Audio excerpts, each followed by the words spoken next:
6 років за ґратами. Такого покарання для громадського журналіста з Криму Нарімана Мемедемінова вимагає окупаційна прокуратура. Наріман вів правдиві відеотрансляції на початку анексії півострова Росією. Далі відвідував судилища над співвітчизниками і фільмував ці сфабриковані репресивні процеси. Саме за це, кажуть правозахисники, окупанти мстяться блогеру, намагаючись запроторити його за ґрати за надуманими звинуваченнями в публічних закликах до тероризму. 6 років в'язниці та 5 років заборони адмініструвати сайти. Такого вироку для Нарімана Мемедемінова зажадав російський прокурор Олексій Айдинов у своєму виступі під час судових дебатів у Північно-Кавказькому окружному військовому суді в Ростові-на-Дону. Причиною переслідування громадського журналіста стало висвітлення ним репресій окупаційної влади щодо кримських татар на півострові. Наріман Мемедемінов вважає, що обвинувачення у закликах до тероризму на його адресу безпідставні. Притеснение крымских татар и украинцев в Крыму – это не слова пустышки, это данность. Вот уже 5 лет, кстати, с международными организациями, осечка вышла, да? Эти международные организации в один голос трубят о преследованиях в Крыму и требуют освободить, в кавычках, цитата, гражданского журналиста Нарімана Мемедемінова. Звинувачення ґрунтуються на старих роликах в YouTube. Деякі з них записані ще до окупації 2013 року. Зокрема, це відеоблоги про мусульманські свята та ханський палац.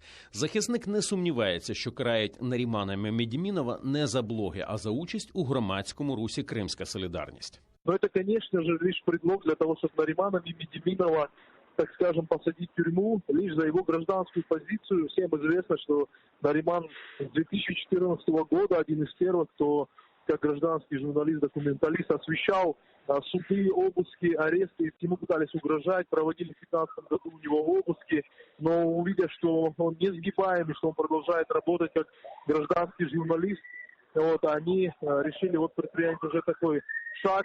Любимый их инструмент, это, конечно же, боротьба з тероризмом, якоби. Громадський журналіст висловив свою незгоду із обвинуваченням у заяві, яку передав суду. А ще Наріман Мемедемінов анонсував промову, із якою він виступить у судових дебатах 30 вересня. Уже пора в этом государстве отойти от шаблонных формулировок и забыть про Советский Союз, он уже давно закончился. Хватит уже сажать людей просто за то, что кому-то что-то показали. Проявляйте солидарность с нами, это очень помогает нам, хвала Аллаху. Я думаю, и я убежден в том, что то, что началось подобное, оно в скорейшем времени закончится, потому что несправедливость не имеет даже морального права существования вообще в принципе среди нас. Далі лише дебати та заключне слово. Тож захисники закликають усіх небайдужих до долі Нарімана Мемедемінова та громадської журналістики в окупованому Криму продемонструвати свою підтримку. Зараз свій протест проти окупаційного кривосуддя вже висловили 30 міжнародних правозахисних організацій. Засудили переслідування активіста Кримської солідарності ОБСЄ та Європарламент. Володимир Задирака, Заман АТР.